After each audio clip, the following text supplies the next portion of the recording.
રાજકોટમાં શરણાઈઓના સૂર અને માંગલિક ગીતો સાથે વાલુડીના વિવાહ સંપન્ન થયા હતા. દીકરાનું ઘર વૃદ્ધાશ્રમ દ્વારા આયોજિત આ 8મા સમૂહ લગ્નમાં 25 દીકરીઓએ શાસ્ત્રોક્ત વિધિ-વિધાન અને વૈદિક મંત્રોચ્ચાર સાથે અગ્નિની સાક્ષીએ ફેરા ફરી નવું જીવન શરૂ કર્યું હતું. આ પ્રસંગે સામાજિક અને રાજકીય શ્રેષ્ઠીઓએ કન્યાદાનમાં સહભાગી થઈ નવદંપતીઓને આશીર્વાદ આપ્યા હતા. દીકરીઓને કરિયાવરમાં 250 જેટલી ચીજવસ્તુ આપવામાં આવી હતી. સાથે જ તમામ દાતાઓનું સન્માન કરી આભાર વ્યક્ત કરવામાં આવ્યો હતો. 25 દીકરીઓને હૈયામાં હરખ સાથે પરણાવી સાસરે વડાવવામાં આવી હતી. જાનવી ચાવડા. આજના દિવસે એટલું કહેવા માંગીશ કે મારા પણ પપ્પા નથી. આ લગ્ન પપ્પા વગરની છોકરીઓમાં થાય છે, જે દીકરીઓને કાંઈ ઘટવા નથી દેતા. કરિયાવરમાં ચમચીથી માંડીને ફ્રીજ, વોશિંગ મશીન, હંચો બધુંય આપ્યું છે. એફડી કરી છે 51,000ની. કાંઈ ઘટવા નથી દીધું. સામાન પણ એ લોકોએ જ ત્યાં મોકલાવ્યો છે, જે દીકરીઓના ગામ હોય તે મોકલાવ્યો છે. એમાં પણ અમને કાંઈ વાંધો નથી આવવા દીધો. આ લોકો અમને એવી રીતના સાચવે છે કે અમને આજે પપ્પા નથી, પણ અમને એવું અહેસાસ નથી થતું કે અમારા પપ્પા નથી. એમ જ થાય છે કે આ બધાય અમારા છે, અમારા પપ્પા અહીંયા જ છે. હું એટલું જ કહેવા માગીશ કે આ લોકો અમને કાંઈ ઘટવા નથી દીધું. અમારા પપ્પાની યાદ તો આમ આવે જ છે, પણ આ લોકો એવા દિલના એવા છે કે અમને કાંઈ અહેસાસ નથી થતો, પણ અમારા પપ્પા અમને આશીર્વાદ અમને ઉપર સાથે જ આપીએ જ છે. મારા પપ્પા મારી સાથે જ છે. મારું નામ ડાભી ધારા છે. તો તમે જોઈ શકો છો અત્યારે 25 દીકરીઓ રેડી થયેલી છે અને આજે ભવ્ય લગ્ન અમારા થવા જઈ રહ્યા છે. સ્ટાર્ટિંગથી લઈને વાત કરું તો આજથી મહિના દિવસ પહેલાં અમારું જ્યારે સિલેક્શન વારની વાત થઈ તો અમે ફોર્મ ભર્યા હતા. એન્ડ ધેન મહિના દિવસ પછી અમને લોકોને સિલેક્શન આવ્યું હતું. એન્ડ ધેન બધી તૈયારીઓ થઈ, ધીમે ધીમે મિટિંગ્સ વગેરે થઈ. અમે 25 દીકરીઓ ટોટલ સિલેક્ટ થઈ છે. પછી ધીમે ધીમે અમારા બધા ફંક્શન થાય છે. શાહી રીતે એકદમ મહેંદીનું ફંક્શન થયું છે, રસમ બધી થઈ છે, પછી દાંડિયાનું ફંક્શન થયું છે. અને તમે જોઈ શકો છો આજે અમારા લગ્ન છે. હા, જેને ખાસ કરીને જેને ફાધર નથી અને મધર અને ફાધર બંને નથી એ દીકરીઓ માટે ખાસ આ લગ્નમાં જોડાવાની જરૂર છે. હા, એટલે લાઈક સપોઝ કે મારા ફાધર નથી તો મને 2 પળ માટે મારા ફાધર યાદ આવ્યા છે, પણ આ લોકોએ એ કમી મારી પૂરી કરી છે. યાદ નથી આવવા દીધા. એટલું મા બાપથી વિશેષ રાખે છે. એકદમ જમણવારથી લઈને એ લોકોની જે સંસ્થા છે, સંસ્થાના બધા સ્થાપકો છે, આયોજકો છે, એકદમ એ લોકોની જે બી વ્યવસ્થા છે એમાં કંઈ પણ તમે જોઈ શકો છો, કોઈ પણ જાતની કમી નથી. વિદ્યાવત. વાલુડી દીકરીના લગ્નમાં છે ને મારો વારો આવ્યો એ જ મોટું મહત્ત્વનું છે. કારણ કે એમાં છે ને મા બાપ વગરની દીકરીઓને સિલેક્શન કરે છે. એમાંથી હું એક છું જે સિલેક્ટ થઈ છું, બરાબર છે. એમાં આપણે વાત કરીએ તો મહેંદીની રસમ. પહેલાં તો મહેંદીની રસમમાં આમ જો કે એકેય સમૂહ લગ્નમાં કરતા નથી, પણ આ કરવામાં આવી છે. એમાં અમને ખૂબ જ સપોર્ટ કર્યો છે. મહેંદી તમે જુઓ તો મહેંદીમાં સરસ હતી મહેંદી. પછી આપણે વાત કરીએ કરિયાવરની. કરિયાવરમાં છે ને ચમચીથી લઈને ફ્રીજ સુધીની બધી વસ્તુ અમને પ્રોવાઈડ કરવામાં આવી છે.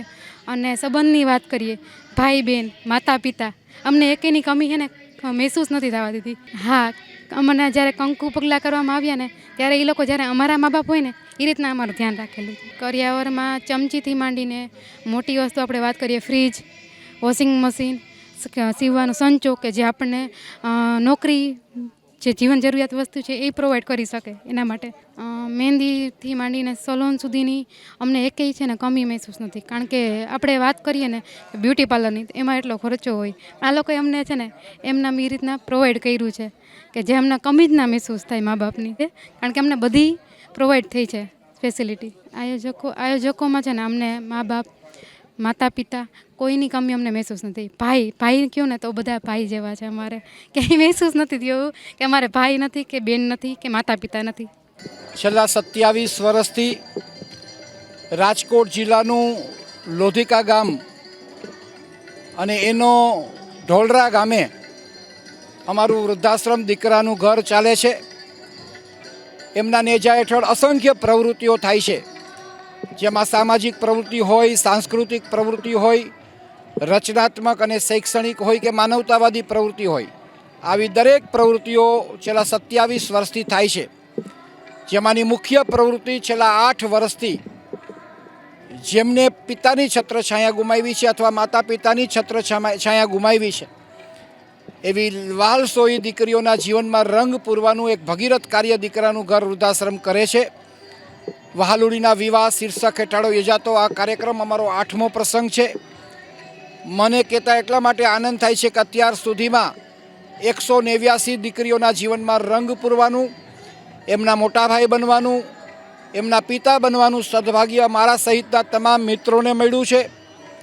આજે અમારા પરિવારની દીકરીઓ પોતાના સંસારની અંદર પગ માંડવા જઈ રહી છે ત્યારે એને સમૃદ્ધ કરિયાવર આપીને અહીંથી અમે વિદાય કરવાના છે. લગભગ 250થી વધુ વસ્તુઓ અને 50,000 રૂપિયાની ફિક્સ ડિપોઝિટ સાથે અમે દીકરીઓને લાગણીસભર વિદાય આપવાના છીએ. આ માટે હું રાજકોટની સુખી સંપન્ન પરિવારના તમામ દાતાઓને નતમસ્તકે વંદન કરીશ, એમના પ્રત્યે કૃતજ્ઞતાની લાગણી પણ વ્યક્ત કરીશ અને આવા કાર્યોમાં અમને ઈશ્વરની શક્તિ મળે એવા આશીર્વાદ પણ માગીશ.